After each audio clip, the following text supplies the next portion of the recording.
Okay, so hopefully you've signed up because you want to hear more about working from home and other professional stressors. So we're going to be touching on really how this whole COVID pandemic is affecting most of us, if not all of us on this call. So thank you for being here today. I first want to start off, my name is Tony or Twinette Shear. I've been in practice for a very long time in various fields. That include outpatient, prison settings, residential treatment facilities, secure locked facilities for juveniles. I've worked in the foster care area as well. So I've definitely had a plethora of experience in working with various ways in which we try to reach clients. With that being said, I also have worked collaboratively with a lot of the agencies of people who are joining us today. So again, I thank you very much for being here. But first, before I go on, I want to first of all thank all of you, not just for being here today, but because you are essential. You're essential to our mental health. You're essential to still connecting with people who on a regular basis very much need to hear from you. And truthfully, we're doing it in a way that we have not typically done before. So to all of you out there who are the therapists, the human services providers, the teachers, the supervisors, the managers, you know, we've all had to become very creative in how we are, you know, reaching people. All of you rallied. You rallied at times when we had hours to prepare, we had days to prepare, we've had weeks and now months. So we've had to continue to evolve in ways that, again, we are not designed to do. We don't choose to do work this way. That's one of the reasons that it's been a little bit more challenging for us, because we prefer to have that close contact. That's why we got into these fields that we're in. So to you, I appreciate you and I thank you. And I think at times, you know, in the news media, we hear a lot about, you know, those who are essential, those who are the direct care providers who are, again, not underscored at all, but so are you important to how we are going to get through this together. So thank you very much for that. So who is working from home? Well, most of us are working from home now, right? And again, it's those of us who we never thought would be. And that is where I think the challenge lies for most of us. You know, before COVID happened, traditionally we had, most of the people that we understood who worked for home were people who were in more of a white collar or a managerial position. They kind of got that privilege. They got to work from home, right? 4.3% of people in the work field now do work from home on a regular basis before COVID, at least on a part-time basis, right? So the interesting part of what's happening in my presentation right now is I have pictures of people, but I don't see my slides. So I'm going to have to wing this. So I do apologize. So again, what we understand is that we are now changing in that we are having to do more at home. We're having to be more creative. We've turned our homes, we've turned our cars. I've seen this, I'm not kidding. We've had our back porches, our front porches. I've even seen a tent put up in the backyard that have now become the places that we're providing these very, very important services. So again, we've kind of joined the ranks of the people who have been working from home and definitely are doing it maybe a little bit better than we are. And that's the people we never thought we would be a part of. And that's people in technology who've been doing it for years. But we've had to pull out the stops with very, very little time to prepare. And we've had to become, again, very engaging. We've had to continue to connect with people because in a lot of ways, what we know about this pandemic is that we're forcing people into isolation, which is very dangerous when it comes to mental health. So again, we become very important in this process. The other thing is that while many of us are working from home, the important piece of that is that we are in fact still working. And there are many people who have been laid off. They've had to vary their schedules. Many people have turned to unemployment, but what I can tell you, at least in my practice, is that my staff are now working at a productivity standard that's above 100%. We're at about 110% productivity right now, which is to me very telling of where the times are.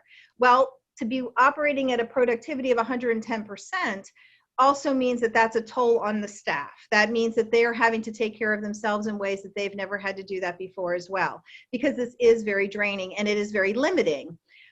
So again, these are some of the challenges we have, but we've been here before, right? I don't know if you can remember, but I'll never forget, for those of us who are of age, we can remember back to a day on September 11th, 2001, when really the world stopped. It stopped. And we are in a situation, sadly, that is very similar to where we've had to rely on things that we weren't prepared for. Telecommuting became a thing during 2001. And again, technology was definitely not what it is now. We didn't have this capability that we are using now.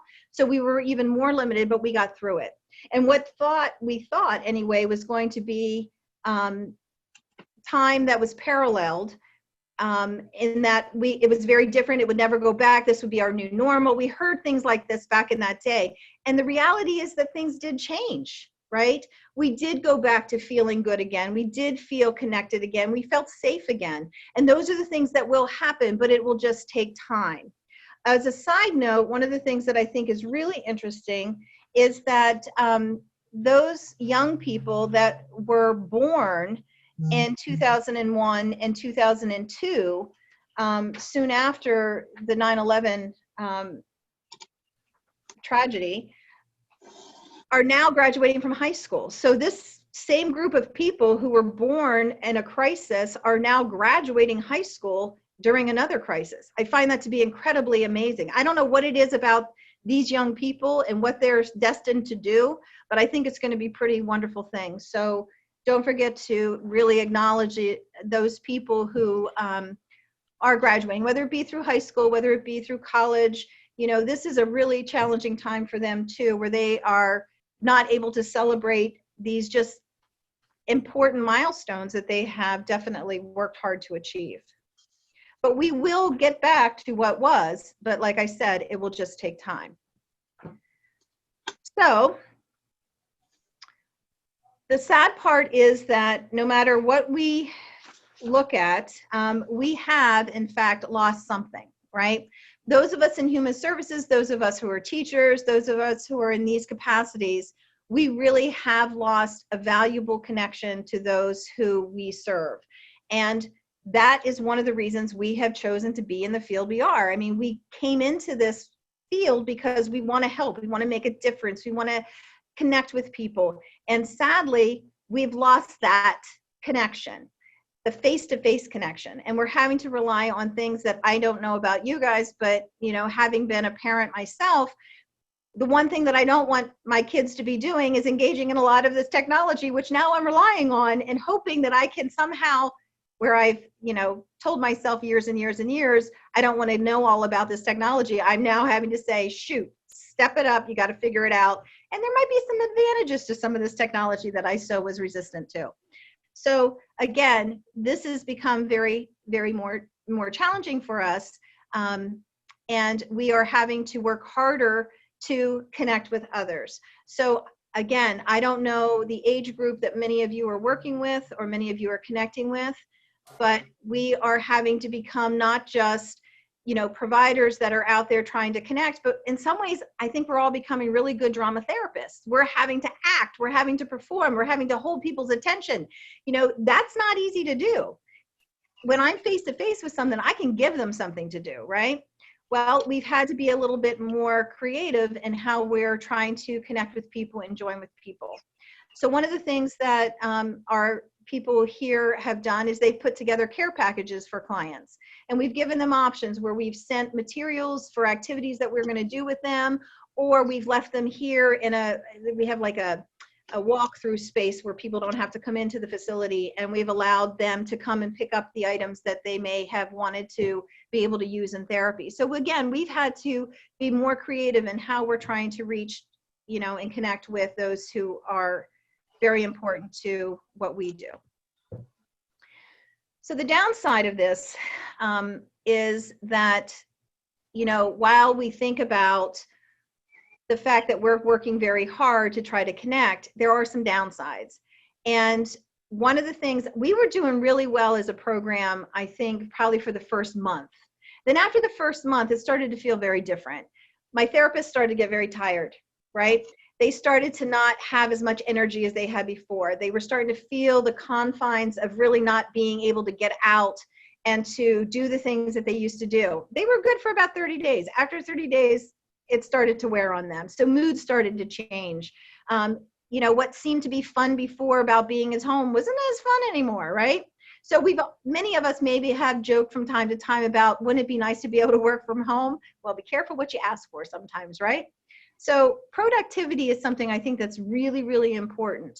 And we have to really look at some of these challenges that we have, because not only are we trying to do the job we're doing it among a changed environment for us. So many of us who had the option of going to the office before, the distractions may have been there, but definitely not what they potentially could be right now. For those of you who have children, my hat is off to you, because not only were you trying to work during your full days of work that's required of you, but you also were trying to help your children with their education. Where in the world would you have thought that you would have to become these creative teachers that, again, unfortunately have been cut short in what they have been able to do, and have had to hand that torch over to parents to say, please, or big brothers and sisters, you know, people who may have to have taken on that role. I can tell you that I have worked with quite a few families where that burden did fall on some of the older children, whose their assignments then got passed to the side because they were trying to help the younger children,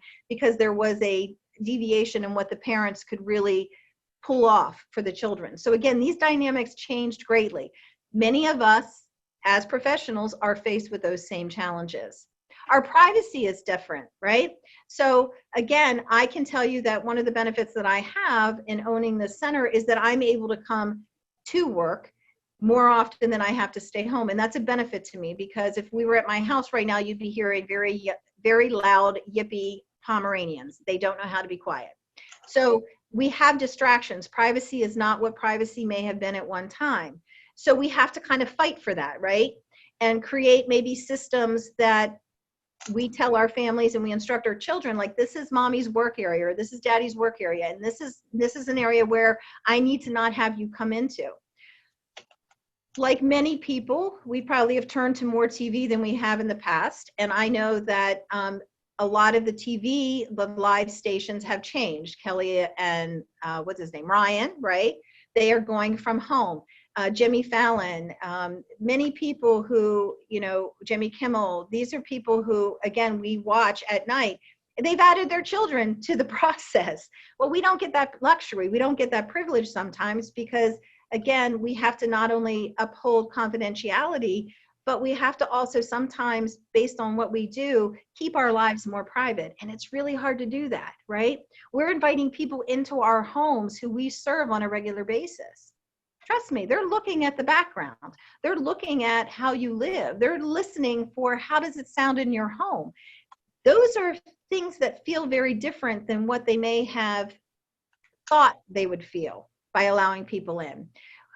We have different systems that we're using to connect with clients to try to maintain confidentiality, but so doing, a lot of staff have had to use their cell phones to connect with clients, to send them the link for their session. So now a lot of our clients in particular have started to reach out more to our therapists in a way that they never had access before. So we've had to really review boundaries and what boundaries are.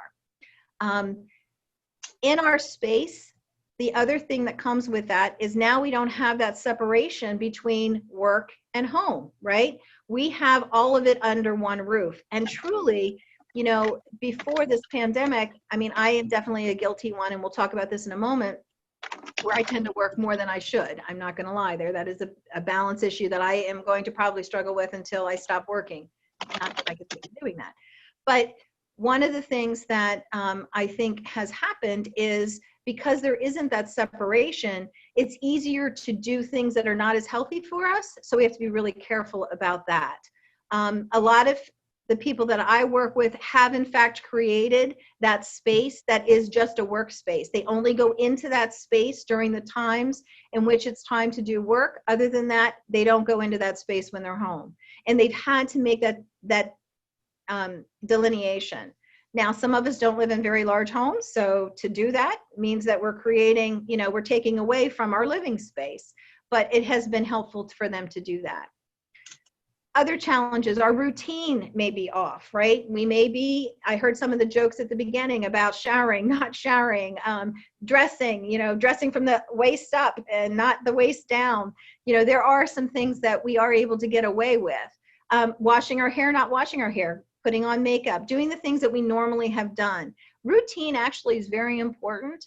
I have had a lot of clients who actually, because they've come out of their routines of just even getting up in the morning, getting showered, getting dressed, and doing their hair, have found that their depression was actually soaring. So what we've encouraged people to do is to try to stick with your routines as much as possible. This is also a wonderful time because we also can add some things that maybe we didn't take the time to do before, such as maybe take a nice walk in the morning, or maybe eat breakfast before you actually sit down to do something for your day. So again, things to think about. We have more distractions, more disruptions. I don't know about you guys, but I know for me, just because I'm home and that is a rarity, I think people think that, oh, now I'm available, when in fact I'm still doing the obligations that I have. So distractions and disruptions can occur more frequently. And again, we have to just continue to revisit and reestablish our boundaries. Very important to do. Other challenges that come with this desire to connect and to be connected is this whole social distancing. Very, very difficult to do. When Target opened, I was one of the millions that probably started going to Target because it was something that I could do. Probably for reasons that I didn't have to, but truthfully I did. But I ran into clients and their first reaction is they wanted to hug you. They wanted to touch you. And it was so difficult to still hold up that social distancing and to still give them what they needed. The distance learning that we are facing, as I talked about earlier with our children, having to educate them and them not having access to those who they were relying on, which are their teachers, to the extent that they had that ability. Very, very difficult to do.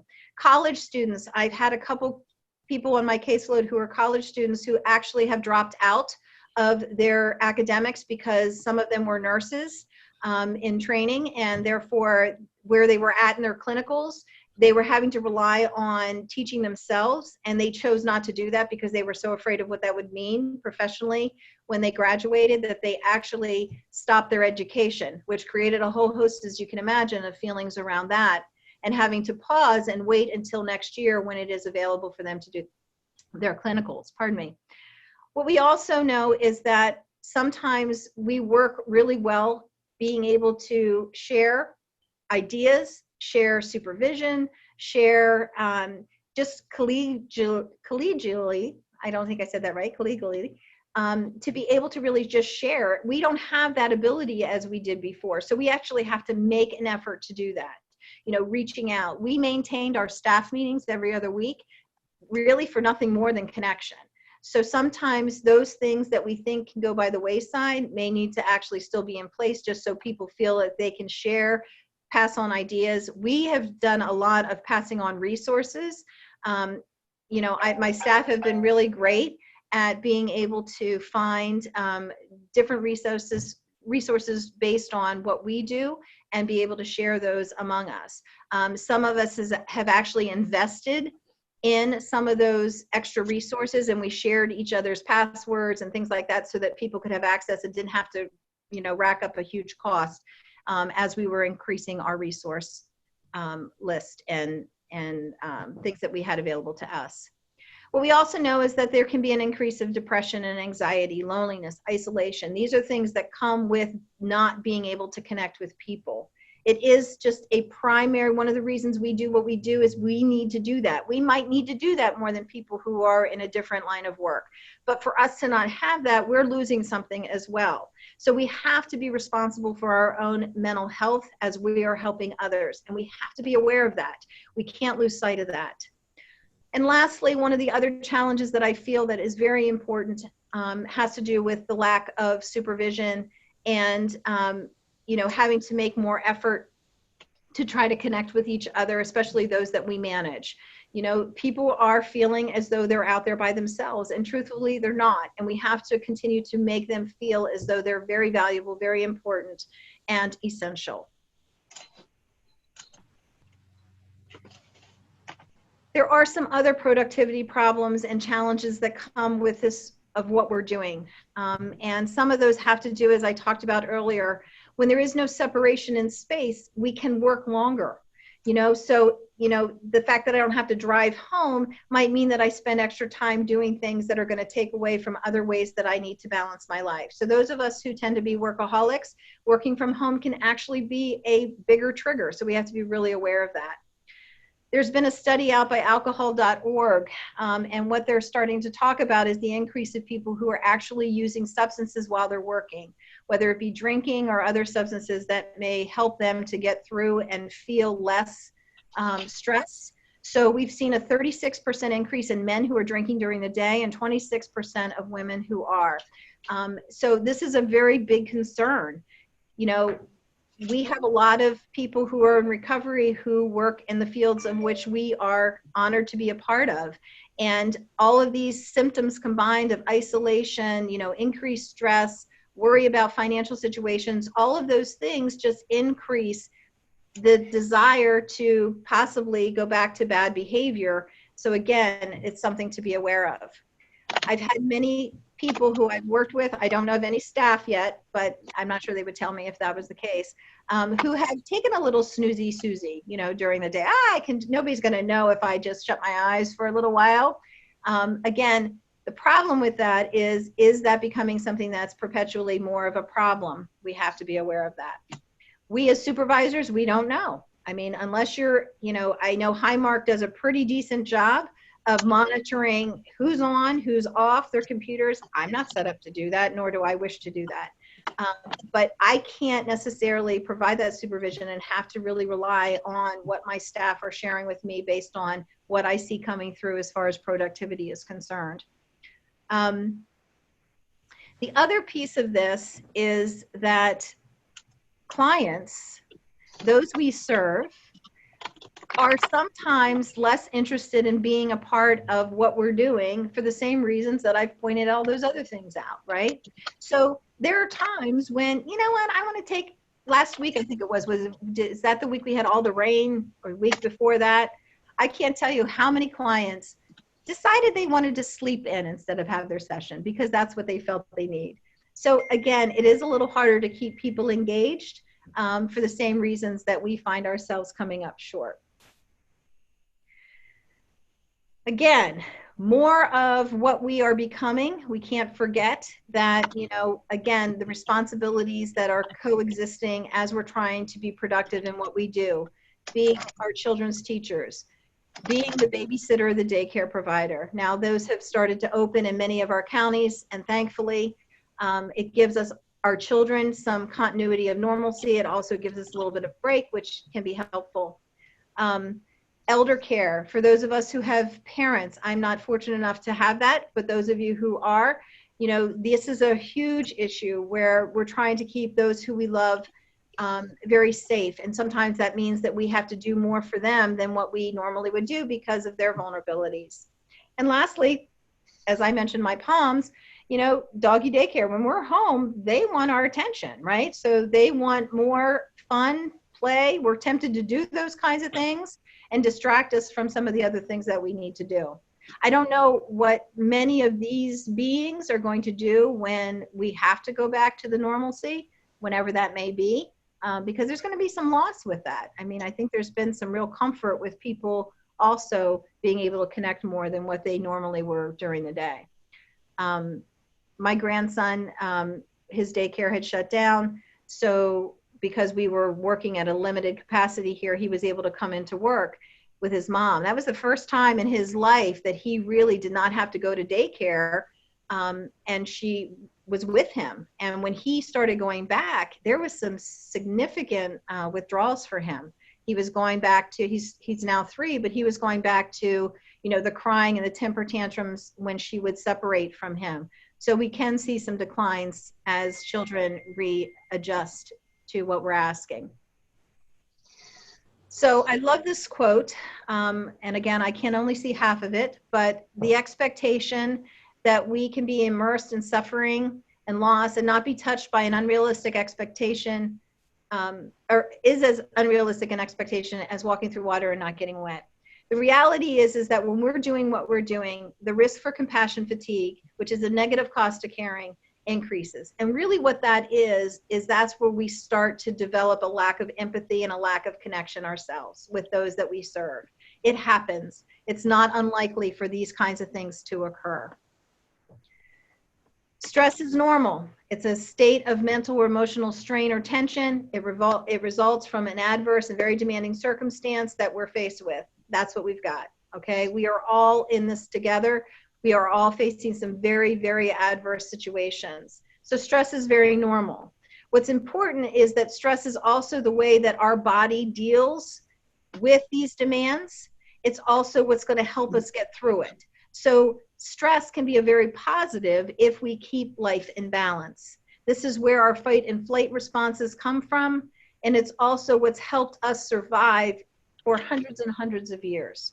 So it is something that, again, can be helpful, but you have to be able to manage your stress. We work with people on a regular basis who challenge the ability to do that. So again, it becomes very important for us to remind ourselves how important it is. I want to add a few things as we're coming up here on close to the end, some things that we can do to restore balance. It's one of the things that we had talked about wanting to do. I look at any opportunity as an opportunity for something good. And that's because I really relish and love positive psychology. If you're not familiar with positive psychology, I would really strongly encourage you to become more familiar with it. It takes whatever situation exists and you put a spin on it that's positive. Sometimes you can become very annoying to those that you care about because they're sick of hearing your positivity. But I think it's very important. It kind of gets me through some really difficult times. And as I said before, in order for us to help others, we have to stay as emotionally regulated as possible. So positive attitude says a lot.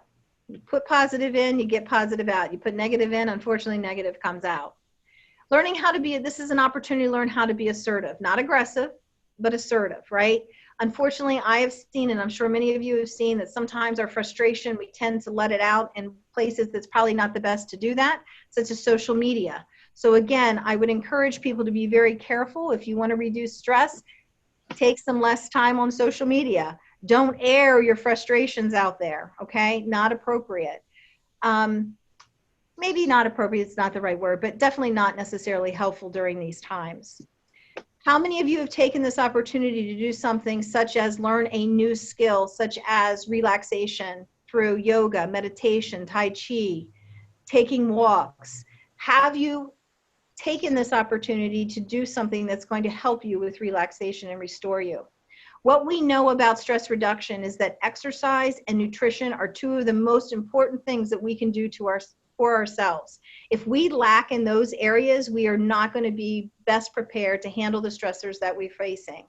We can eat healthy. We can eat balanced meals. This is a great opportunity to learn time management, like I talked about with the spaces that people can create in their homes that are workspaces and not workspaces. Set timers. You know, when it's time to end, it's time to end. Your day is over. It's time to now become a part of your home life. Finding a new hobby. I can tell you that it brings a smile to my face when I think of the fact that as I'm out in my gardens weeding and getting very, very dirty and, you know, loving the earth, I've seen so many families go by with taking walks or riding bikes. I've not seen that before. This is really an opportunity that this period of time has created, people connecting in ways that I think we didn't before. We've got to get sleep. Sleep is essential, just as essential as eating and drinking. And unfortunately, during times of stress, some of the things that we don't do as well is sleep as well. So we have to find an opportunity to allow ourselves to do that. The more you exercise, the better you eat, the better you will sleep. Be careful of those things that are the guilty pleasures, right? The things that are not so healthy for us, the compulsivity as far as things that we can get ourselves into, drinking, using drugs, eating bad foods. Those are things that we can do easily. God bless DoorDash and all of those places like that. They've made getting some of this food a little easier, right? Unfortunately, they bring it right to you. It's hard to not have, you know, some of that wonderful guilty stuff. But we have to be careful with those kinds of things for many reasons. It can also be overspending too. Can't forget social supports, very important. What are yours? Do you have them? Are you utilizing them? Are you maintaining connection with people? It really is easy to do through text message. It's easy to do through a phone call. What I used to do through text message, a slight change I've made is I'm picking up the phone and calling people. I've made an effort to call each of my friends that are closest and dearest to me at least once a week so that I'm at least maintaining contact. Do something nice for others. There's been some wonderful things that have been created in the communities where people have just gone out of their way to do kind things for other people. I don't remember exactly what it's called. It's like a fairy something where people are leaving little bags of goodness on people who they know could need it. A fairy dust. I don't know exactly what it's called. Something to that effect that's happening in Cumberland County. Very, very lovely, very thoughtful. Again, setting limits, very, very important to do. Be compassionate. Treat yourself like you would your friends. You know, sometimes we tend to treat ourselves with less care than we do the people that we serve or that we care about. And lastly, not forget, therapy is not something that is not above us or below us. It's something that we should be utilizing if we're finding that life is not within balance. Because again, remember, you are so essential to so many people and they rely on you. So making sure that you're taking care of your own mental health is absolutely essential. You may feel like you're on an island, but you're truthfully not. You are not alone. So what I'd like you to do, here's a little exercise for you to try. You don't have to do it now, but I'd like you to think about it as you move forward throughout your day. And I'd like you to think about, if you would, what are 5 things in your life right now that you are so grateful for. It's a cognitive behavioral exercise. It's something that, you know, we have clients do all the time, is to remembering what it is that we're grateful for. I think it was a year or 2 ago on social media, there was a challenge out there. And the challenge was for you to come up with 3 things that you were grateful for every day in your life. It could have been from that day, it could have been from your lifetime, but things that really had meaning for you and you were to expand on it. The thing was, what you were not to do is you were not to repeat it. So give yourself a challenge if you can for at least a week and come up with 3 things every day that you have recognized in your life or from that moment of that day that you are absolutely grateful for, because we have a lot to be grateful for. This is also, when I go to the positivity, this is also a new normal, right? We're going to figure out how we're going to continue to exist. We don't know when we're going to be going back in face-to-face with people. I mean, I hear the rumblings, I'm sure you do, whether or not schools are even going to open next year. So what is that going to mean for our students? What's it going to mean for us? So there's a lot of things that we need to think about. You know, ask yourselves these questions as you are trying to develop your new normal. My best question that I love is the last one here, which is, what would make you feel alive today? And if you can identify that, do it. Maybe it's eating an orange, or now strawberries are coming into season. Maybe it's grabbing some strawberries and mindfully eating the strawberries. Maybe that would make you feel alive. Maybe it's going outside and looking at the beautiful blue sky that at least we have where I am right now, and really absorbing the sunlight and the feel of the warmth of the sun. Yesterday it was a little too hot, I got to tell you, but today feels a little bit better.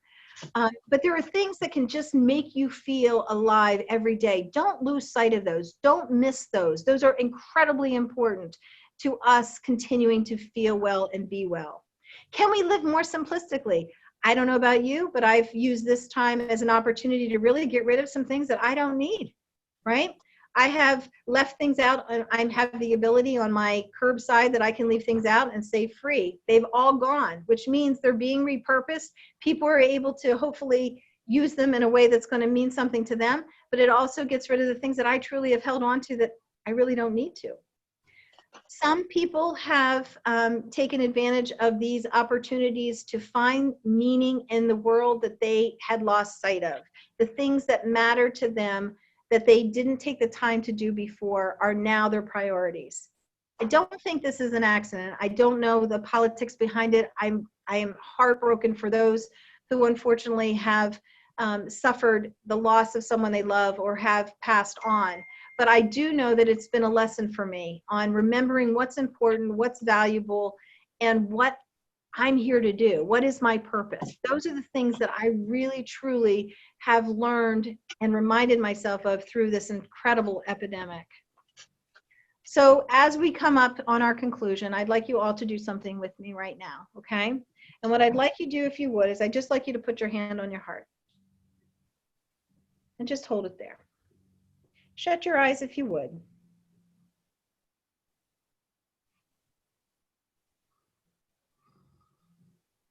And just hold it there.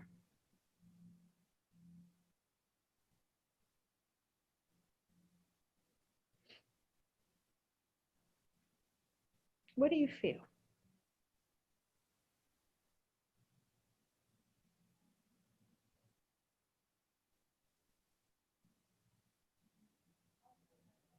What I'd like you to do is I'd like you to keep your hand there, and I'd like you to breathe in very deep and hold it, and exhale out. Do that a few more times. And as you're doing that, I want you to hear something. What you're doing by just taking that moment to touch your heart and to breathe in and out is you're stimulating your vagus nerve. And that's very important because that's what signals our parasympathetic nervous system to initiate the relaxation of our body. You're releasing oxytocin that soothes our cardiovascular system. It calms us and it gives us security. These are simple things that you can do for yourself to calm you. More important than that for me is it also is your purpose. Your heart beating means that you have a purpose. Remember yours. Thank you for being with us today. We're going to open it up for any kind of questions that you may have at this point. I'm hopeful that some of this was helpful to you and that you have information that you can take and continue to do what you need to do to get through this very, very difficult